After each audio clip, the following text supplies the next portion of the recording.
జాను, ఆ ఈ చీర అవును నాన్న, ఇది నా చీర. ఆ చీరని బంగారీకి సంయుక్తకి చీరకి అతికించిన లేబుల్ మీద అక్కరుంది.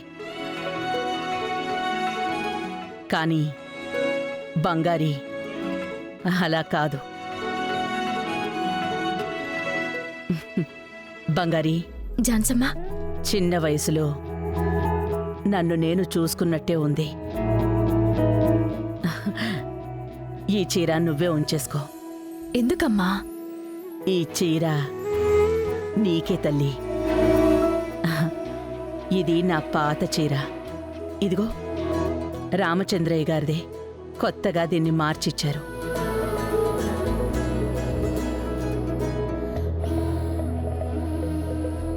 ఇది నీకు నచ్చింది కదా? చాలా బాగా నచ్చింది జాన్సమ్మా. నా ఇంటి కాబోయే కోడలు ఈ చీర కట్టుకునే పీటల మీద కూర్చుంటుంది. ఇది నేను చేస్తున్న శాసనం.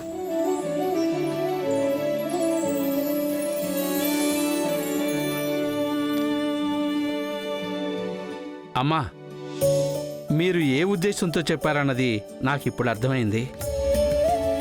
మీ మనసులాగే అంతా మంచే జరుగుతుంది.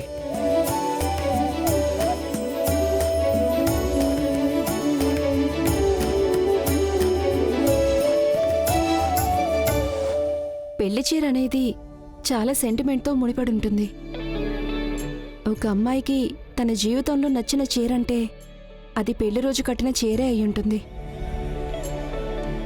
అందులో ప్రేమ ఉంది, నమ్మకం ఉంది, జీవితం ఉంది. రోజులు గడిచే కొద్దీ అది జ్ఞాపకంగా మారుతుంది. ఇంకా చెప్పాలంటే ఆ చీరకి ప్రాణం ఉంటుంది. ఈ చీర విలువ ఆ కాలంలో 500-1000 రూపాయలు ఉంటుంది. లేదు, దానికంటే ఎక్కువే ఉండొచ్చు. కానీ దానితో ఉన్న జ్ఞాపకాలకి అసలు విలువనేదే కట్టలేం.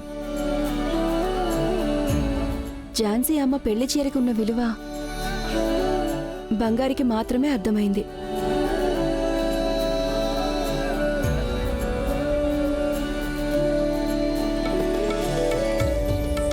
కాబట్టే తనకి ఇది కట్టుకోగలిగే భాగ్యం దొరికింది.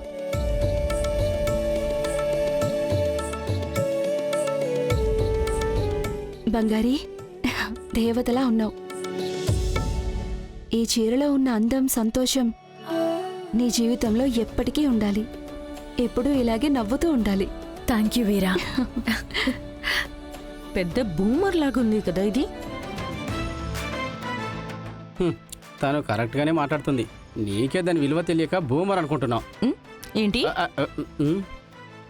అదే నేనదే అంటున్నాను. తను బూమరే. అన్నా చెల్లెలు ఎంత జీనియస్లు అంటే ఆక్స్ఫర్డ్లో గ్రాడ్యుయేట్ అయ్యొచ్చుంటారు మీరు.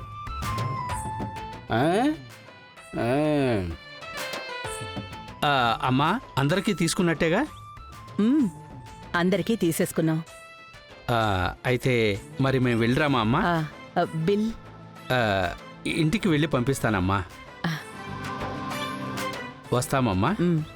వస్తానమ్మా. వీరా, వస్తాను. సరే అండి. పెళ్లికి మాత్రం పత్రిక పంపిస్తాను. ఖచ్చితంగా రావాలి. తప్పకుండా అమ్మా. సరేనండి. వస్తానమ్మా. వస్తాను బాబు. వస్తాను. వస్తాం బంగారి, వెళ్ళేస్తామమ్మా. మంచిది, వెళ్ళిరండి. పదండి.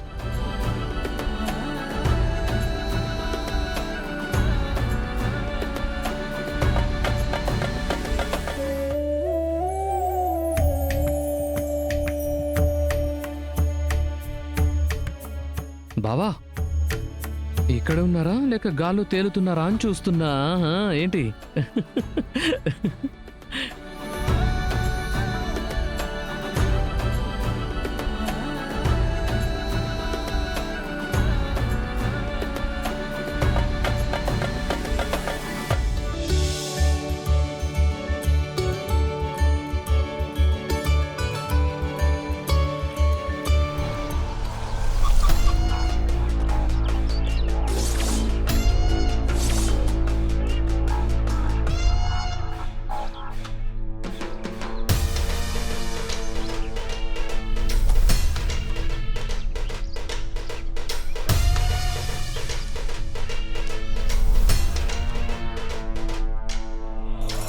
ఝాన్సీదేవి,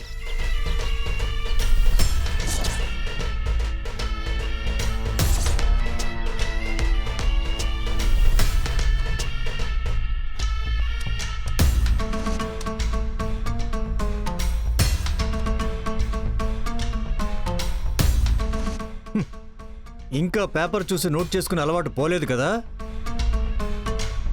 నువ్వు ఇంకా ఇన్ని తెలివితేటలతో బిజినెస్లో ఈ స్థాయిలో నిలబడ్డావంటే ఇదే కారణం. తెలివైన దానివి ఝాన్సీ నువ్వు. ఇంటికి వచ్చింది శత్రువైనా రండి అని ఆహ్వానించడమే మన తెలుగు వాళ్ళ ఆచారం. ఏంటి విషయం? అదే నీ మనవడికి పెళ్ళని విన్నాను. నాకు చెప్పకపోయినా ఊరు మొత్తానికి మీ ఇంట్లో జరిగే విశేషం గురించి తెలియకుండా ఎలా ఉంటుంది? అందుకే కంగ్రాట్స్ చెప్పి వెళదామని వచ్చాను. రామా, ఝాన్సీదేవి కోడలు, ఇదిగో అమ్మా తీసుకోండి. ఆ, ఆ, ఏంటమ్మా ఝాన్సీదేవి కనుచూపుల్లోనే ఉన్నట్టున్నావు? ఝాన్సీదేవి అంటే ఊరికేనా? ఏం కావాలండి మీకు? ఎందుకు ఇక్కడికి వచ్చారు? ఏంటమ్మా నువ్వు మీ ఎత్తలా అని అడుగుతున్నావు? నీ కొడుకు పెళ్ళని కంగ్రాట్స్ చెప్పడానికి వచ్చాను. జాను, ఇతనెందుకు ఇక్కడికి వచ్చారు? ఆ? రండి. కంగ్రాట్స్. ఓ, ఝాన్సీదేవి తర్వాత వారసుడు కదా?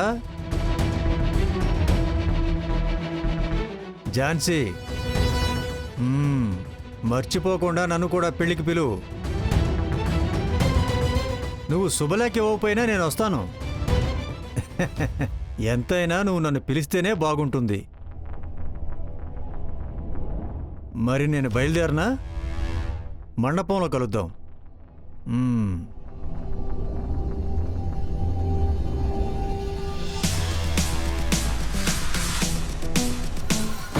ఏంటి జాను, ఇతనెందుకు ఇక్కడికి వచ్చి వెళ్తున్నాడు? ఇతనికి మనకి పడదు కదా? ఇతను చాలా పద్ధతిగా ఉంటాడని నేను విన్నాను. ఇతనెందుకు సంబంధమే లేకుండా నీ పెళ్లికి కంగ్రాట్స్ చెప్పి వెళ్తున్నాడు?